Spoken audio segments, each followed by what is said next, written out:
কর্ণফুলী ঘাট দেবে। আর green line ঢাকার উদ্দেশ্যে ছাড়ছে, তারা প্রথমে কালীগঞ্জ ঘাট করবে। উড়িষ্যা থেকে যে কটা লঞ্চই ছাড়ে তারা প্রথমে কালীগঞ্জ ঘাট করে।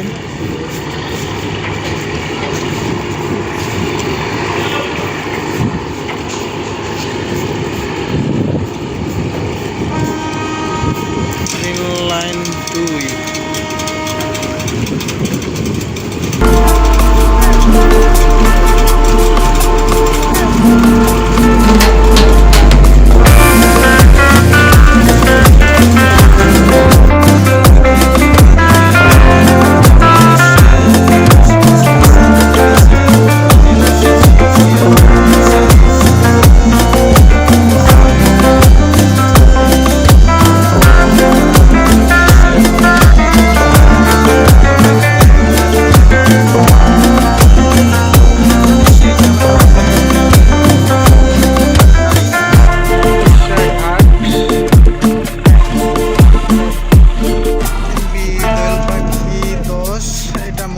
দুইটায় ঢাকার উদ্দেশ্যে ছেড়ে যাবে।